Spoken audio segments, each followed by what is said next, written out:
Jackson Luiz Camargo, ele que é especialista em análise documental oficial. Ele tem livros publicados também sobre o tema. Eu tive a oportunidade de assistir a palestra dele no congresso que houve em março lá em Curitiba. O próximo vai ser em São Paulo, é isso, Ademar? Vai ser em São Paulo em setembro. Em setembro vai ter um em São Paulo, também com presença, inclusive, de nomes internacionais, né? E eu já passo a palavra aqui ao senhor Jackson Luiz Camargo para a sua exposição em 15 minutos, com a tolerância aí de mais 5 da presidência da Casa. Muito obrigado. Excelentíssimo senador, todos aqui presentes, senhoras e senhores, bom dia. Eu venho apresentar para todos, para a audiência que está nos assistindo, sobre um dos eventos ufológicos mais importantes ocorridos aqui no Brasil e eu diria também no mundo, que é um evento que durou 13 horas, foram 13 horas de manifestações, com milhares de testemunhas.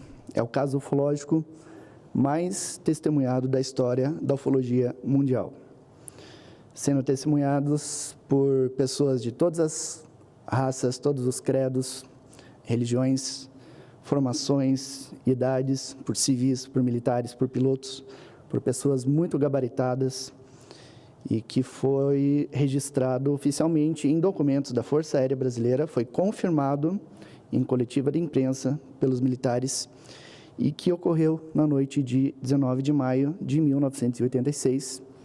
Eu vou resumir 13 horas de manifestações em alguns slides para a gente ter uma ideia geral do que aconteceu.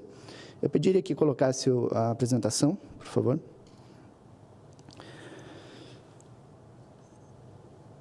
Esses eventos começaram por volta das 17 horas de 19 de maio de 1986.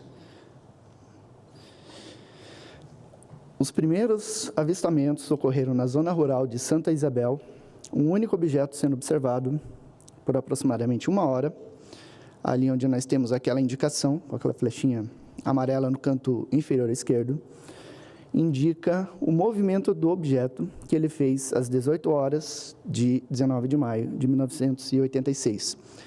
Neste momento, ele se posicionou a noroeste da torre do aeroporto de São José dos Campos e, a partir desse momento, começou a ser observado a partir da torre de controle do aeroporto local. Na torre de controle, nós tínhamos o operador de plantão, Sargento Sérgio Mota da Silva, que... Oi? Isso. Que a gente vê nessa imagem, ele observou esse objeto e entrou em contato com outros centros de controle, primeiramente com a torre de Guarulhos, para confirmar se era uma aeronave. Ele, sendo um operador extremamente competente, experiente na função, ele já percebeu que não era algo normal que estava sendo observado, porque o objeto ficou longo tempo parado em determinada posição. Eu indiquei na imagem à esquerda, nós temos um objetinho vermelho, eu só intensifiquei o objeto na reprodução para que a gente tenha uma noção. O que ele via era como um farol de aeronave e estava parado no céu. Após ele entrar em contato com os primeiros centros de controle, o controle São Paulo, que gerencia o tráfego aéreo se aproximando para a cidade de São Paulo, telefonou para a torre, questionando a presença de um objeto a leste do aeroporto. O sargento Sérgio Mota observava um objeto a noroeste. O APP São Paulo, que é o controle de São Paulo, captava outro objeto a leste. Então, nós já tínhamos 2 objetos. Isso era apenas o início das manifestações. E depois, nós tivemos aí a presença de outros objetos que foram surgindo.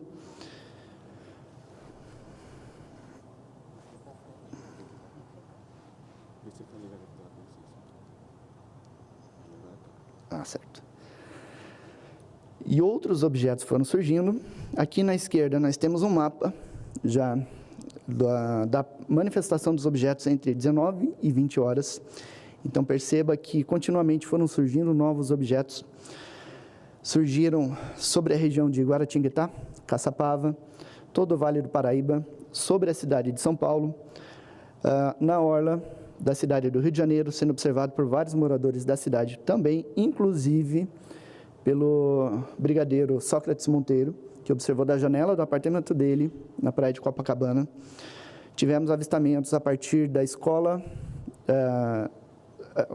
situada lá em Resende, Academia Militar das Agulhas Negras, alunos da instituição observaram esses objetos.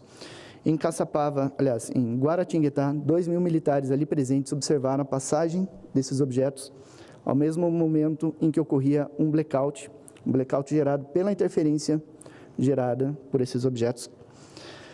E várias outras cidades de São Paulo foram reportando também avistamentos, inclusive em outros estados. Na região de Uberlândia, na zona rural da cidade, também surgiram relatos. Em São José do Rio Preto, uma família trafegando pela zona rural observaram a aparição de um objeto em forma de arraia que sobrevoou o veículo e causou pane elétrica no automóvel. E as manifestações não pararam por aí. Por volta das 20 horas, surgiram outros objetos na região de São José dos Campos. Nós temos na representação, nós temos o alinhamento da pista com 2 objetos cintilantes, mudando de cor. E a gente tem as gravações atualmente das conversas feitas na torre de controle com outros centros de controle. O sargento que operava a torre de controle relatando a aparição desses objetos e ele relatando a presença desses 2 objetos na torre a noroeste da cidade, como a gente observa na imagem. Ao centro da imagem, nós temos um outro objeto que ele descreveu como um ponto branco, que estava mais a norte da cidade. E enquanto ele relatava para a defesa aérea o que ele estava vendo, ele observou um objeto triangular com luzes nas extremidades que fez um voo rasante e deixou ele extremamente impressionado. Esse objeto ele era extremamente escuro, porque ele observou esse objeto voando, passando contra as luzes da refinaria da Petrobras. Então, o objeto estava muito próximo da refinaria, entre a refinaria e o aeroporto, então praticamente na zona urbana da cidade, a baixa altura, e esse avistamento deixou ele bastante impressionado. Além da torre de controle do aeroporto, e além dos avistamentos na cidade do Rio de Janeiro, aeronaves em trânsito do Rio de Janeiro para São Paulo tiveram avistamentos. Eu encontrei relatos de passageiros de aeronaves relatando a presença desses objetos acompanhando o voo. Tenho relatos de outras pessoas na cidade de São Paulo, pessoas principalmente na altura da Avenida Ricardo Jafé, observando um objeto muito grande sobre a cidade, por volta das 20 horas.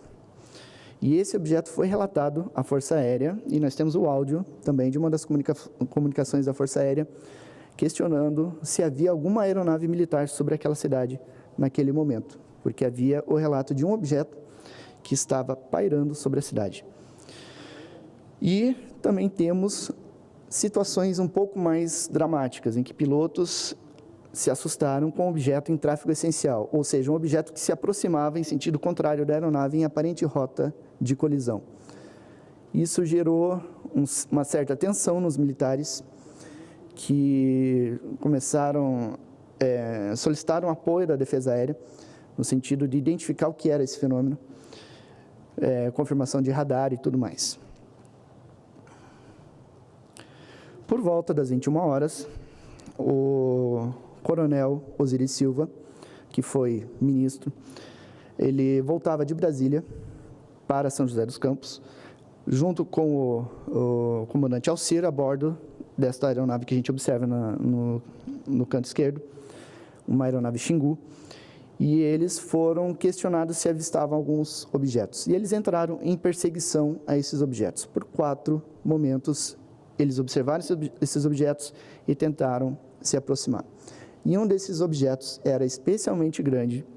Ele observou a razoável distância. Então, o coronel Osiris não tinha a noção de tamanho, mas testemunhas em terra, testemunhas que eu descobri depois, conseguiram calcular o tamanho desse objeto e calcularam este objeto, que seria uma nave-mãe, que foi relatada nos áudios da Força Aérea gravados na ocasião. Este objeto teria em torno de 1.500 metros de comprimento e teria objetos menores acompanhando o voo desse objeto maior. Em Brasília, aqui nos arredores da cidade, na região do Gama, nós temos um centro de instrução da Marinha, na época com a denominação CADEST, hoje já tem um outro nome. Havia 120 militares presentes na ocasião e eles observaram a passagem de objetos sobre a unidade e muitos deles tiveram que ser amparados devido ao impacto emocional do avistamento. Ainda à direita, nós temos 3 fotografias dos objetos que foram publicadas no jornal Vale Paraibano, dias depois, que foram feitas naquela noite pelo repórter Adenir de Brito. Ele foi alertado de que havia objetos sobre a cidade e ele fez essas fotografias, que depois os negativos foram levados por um cientista para análise e os negativos nunca foram devolvidos e a análise em si também nunca foi revelada. Aqui nós temos outro mapa indicando as manifestações por volta das 21 horas e essas manifestações muito provavelmente excedia o tamanho, a quantidade de 21 objetos relatados pela Força Aérea. Dada a quantidade de cidades, de testemunhas, existe um número muito superior a 21 objetos. Conversando com militares, eles confirmaram que esse número de 21 objetos é apenas o que foi registrado nos radares e confirmado visualmente pelos militares. Se algum civil observou objetos em outras regiões e não foi, de alguma forma, captado nos radares, isso não entrou na contagem da Força Aérea. Tá? Então, é um evento muito mais grandioso do que a gente imaginava. No mesmo momento em que ocorriam essas observações aqui no Brasil, começaram observações semelhantes, com o mesmo tipo de comportamento, o mesmo tipo de objetos relatados no nosso vizinho Uruguai. Diante de tanta manifestação, diante do sobrevoo desses objetos em bases aéreas e unidades estratégicas do governo brasileiro, foi acionado vários caças para fazer a interceptação. À esquerda, nós temos o Tenente Kleber, primeiro piloto a decolar para interceptação. Ele decolou às 10h34. Ele avistou um objeto luminoso por aproximadamente 20 minutos. Ele perseguiu esses objetos, esse objeto que ele viu, que apareceu no radar de bordo dele, apareceu nos radares da Força Aérea, e durante essa perseguição ocorreram interferências em equipamentos de bordo que colocaram em risco a segurança da aeronave, inclusive, em função da desorientação que essa interferência produzia. Mas com extrema competência do piloto e dos operadores, ele foi orientado para voltar para a base. Aqui à direita nós temos o capitão Jordão, que decolou às 10h50. Ele avistou luzes e, em determinado momento, 13 objetos se colocaram à cauda da aeronave voando em formação, sendo 6 de um lado, 7 do outro, demonstrando completa inteligência, né, no comportamento desses objetos, e o que exclui qualquer possibilidade de fenômeno natural, como alguns céticos tentaram colocar nesse caso. O piloto, após ser seguido por esses objetos, ele tentou fazer uma manobra para observar o que estava seguindo a aeronave e ele não viu nenhum objeto, pois esses objetos já estavam se afastando. Outros 3 pilotos que foram acionados para a perseguição, na parte superior nós temos o capitão Viriato. O capitão Viriato, ele conseguiu em 5 ocasiões travar o radar de bordo dele nesses objetos e pelo radar de bordo ele viu uma aceleração gigantesca de um desses objetos que atingiu aproximadamente Mach 15, entre 15 e 18 mil quilômetros por hora, uma velocidade que até hoje nossas aeronaves não conseguiram igualar. E além desse objeto acelerar numa velocidade muito alta, ele fez isso voando em zigue-zague. Qualquer aeronave terrestre que atinge essa velocidade, se tentar fazer uma curva fechada nessa velocidade, vai ser destruída, porque a resistência, a pressão gerada na aeronave é muito grande e coloca a aeronave em perda total. O capitão Rodolfo, ele foi acompanhado por um objeto que se manifestou de forma inteligente à aeronave dele. Inclusive, quando ele fazia a manobra, o objeto se antecipava, colocava à frente da aeronave ou atrás da aeronave, antecipando a manobra que ele realizava. Não foi captado no radar de bordo dele, apenas nos radares de solo, e ele também não avistou nada. Embaixo, nós temos o capitão Rosenberg, que não viu e também não registrou nada em seu radar de bordo. Isso tudo teve ampla cobertura da imprensa e foi confirmado em 2 coletivas da imprensa da Força Aérea Brasileira, nos dias 21 e 23 de maio. E foi prometido, então, um relatório para 30 dias depois, e ele só saiu aproximadamente 30 anos depois. Mas o relatório em si é bastante revelador. Aqui nós temos algumas páginas de documentos sobre o caso. À esquerda, nós temos documentos brasileiros.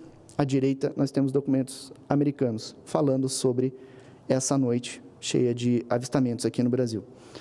Jackson, se você me permite, por favor, só para registrar aqui a presença, você vai ter o seu tempo, não se preocupe, a gente repõe, mas eu gostaria de saudar aqui os alunos do ensino fundamental do Colégio INDE, Instituto Natural de Desenvolvimento Infantil aqui de Brasília. Sejam muito bem-vindos ao Senado Federal. Eu fico muito feliz, cada vez mais a juventude, crianças, adolescentes, pessoas como a gente viu há pouco aqui também, já adultas, idosas, vindo visitar aqui o Senado Federal, que está aberto para visita, né? Depois desse período de pandemia, está aberto e as pessoas estão vindo mesmo conhecer o que é seu, onde se tomam aqui decisões importantes para o país. Muito obrigado aos professores, né, pela iniciativa, parabéns, e aos alunos. Deus abençoe vocês.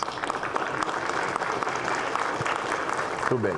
Restituído o seu tempo, fique tranquilo. Desculpa interromper. Obrigado, senador. Então, aqui nós temos 3 trechos interessantes do relatório final, que saiu quase 30 anos depois. Conclusões da Força Aérea Brasileira. Estes objetos registrados naquela noite variam suas velocidades da gama subsônica até supersônica, bem como mantêm-se em voo pairado, ou seja, os objetos em dado momento estavam estáticos no céu, em dado momento estavam acelerando até Mach 15. Capacidade de acelerar e desacelerar em modo brusco. Isso é uma característica bastante interessante, porque era algo praticamente instantâneo. A aceleração e desaceleração. Se fosse uma aeronave convencional nossa, por exemplo, qualquer piloto a bordo sofreria as consequências, né? Seriam consequências fatais para quem estivesse a bordo. O item 3 é o mais interessante. Conclusão da Força Aérea. Como conclusão dos fatos constantes observados em quase todas as apresentações, este comando é de parecer que os objetos são sólidos e refletem, de certa forma, inteligência pela capacidade de acompanhar e manter distância dos observadores, como também voar em formação, não forçosamente tripulados. Conclusão da Força Aérea, possivelmente exclui a possibilidade de haver algum tripulante dentro desses objetos. Alguns objetos relatados naquela noite tinham 30 metros de diâmetro ou comprimento. Outros tinham 1.500 metros de comprimento, conforme relatos. A maioria deles em torno de 100 metros. Um objeto com esse tamanho, eu presumo que obrigatoriamente deve ser tripulado. Por quem? Ainda não sabemos. Isso ocorreu em 19 de maio de 1986, numa época que não havia celulares, as pessoas praticamente não tinham câmeras a postos em casa para uma fotografia, filmadoras, etc. Não havia internet. Eu pergunto a cada um de nós aqui, hoje, se esse evento se repetisse hoje, quem estaria preparado para isso? Seria um evento que seria amplamente divulgado, filmado por milhares de pessoas, seria noticiado em tempo real, as pessoas seriam alertadas pelo WhatsApp, iriam lá para fora e iriam ver toda essa manifestação. Haveria como negar a realidade desses fatos diante de um evento dessa magnitude? Nós, ufólogos interessados no tema, estudantes desses mistérios, temos a preparação para encarar esse fato. Mas e quem não tem conhecimento sobre isso?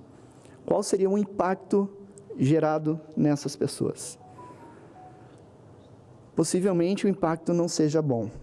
Muitos iriam se questionar as próprias crenças, sentiriam inseguranças.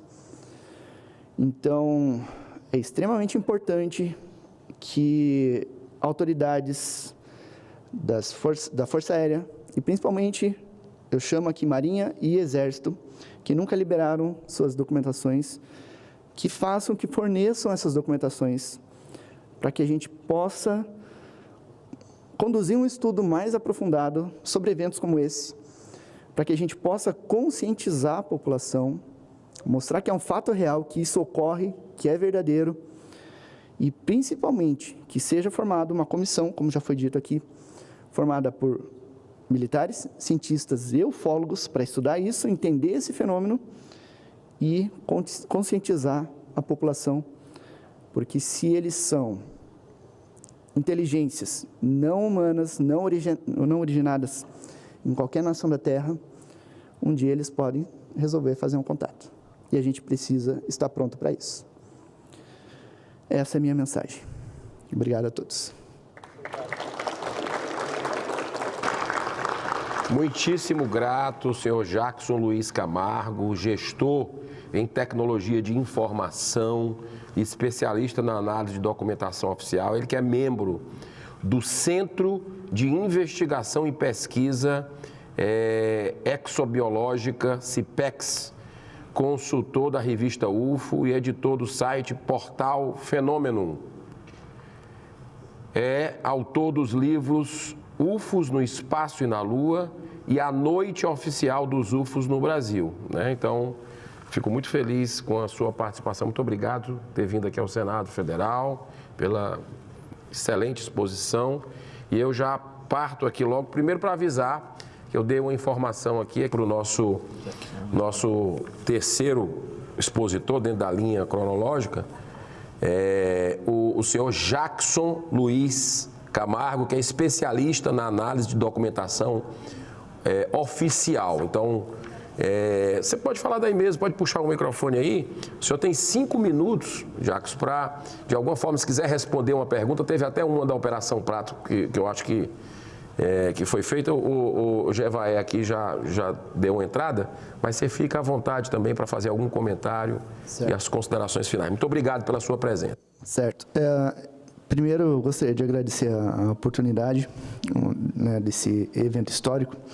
Eu gostaria de responder aquela questão sobre a possibilidade de ser origem humana terrestre, tecnológica terrestre, digamos assim. Parte do fenômeno tem sim essa origem terrestre, mas a gente sabe que existe uma parcela que não é de origem terrestre. Os casos apresentados aqui hoje são um exemplo disso. Muitas pessoas tentam explicar, por exemplo, o caso da Noite Oficial que eu apresentei como sendo obra de espionagem do governo americano. Mas o governo americano não tinha aeronaves suficientes para fazer uma operação de espionagem desse porte, porque além da aeronave de espionagem, você precisa ter toda uma logística de gerenciamento de combustível, aeronaves de reabastecimento, aeronaves de escolta, precisa ter apoio de porta-aviões e nada disso foi verificado naquela noite, por exemplo. E o próprio comportamento do fenômeno, que a gente vê que demonstra uma tecnologia que hoje, 35 anos depois, ainda não foi alcançada, né? Um voo a Mach 15, 18 mil km por hora, voando em zigue-zague. Uma aeronave super tecnológica, né, de qualquer nação mais avançada do planeta. Se atingisse a maior velocidade já alcançada, vamos dizer, Mach 5, por exemplo, se fosse fazer uma curva, ela iniciaria a curva sobre São Paulo e iria terminar a curva lá em Goiás. E a curva seria um arco. Ela jamais conseguiria fazer um voo em zigue-zague com curva fechada a Mach 15 e sem sofrer qualquer dano estrutural, né? Isso é uma possibilidade tecnológica que nós temos ainda, que não foi igualada, né, em relação a esses objetos que a gente testemunha. E sem falar dos outros casos documentados, estudados, comprovados, evidenciados de alguma forma, em que nós temos seres humanoides relatados, né? Seres baixinhos, cabeçudos, olhos grandes, sem pelos no corpo, né? Nós não temos nenhum país que tenha esse tipo de ser habitando, né? Então, se não são do nosso planeta, são da onde? Né? Então, obviamente, uma parcela do fenômeno não é terrestre. Muito obrigado, seu Jackson. Luiz Camargo, gestor em tecnologia de informação, especialista na análise de documentação oficial. Ele é membro do Centro de Investigação e Pesquisa Exobiológica, CIPEX, editor também do site Portal Fenômeno e é autor dos livros UFOs no Espaço e na Lua e A Noite Oficial dos UFOs no Brasil.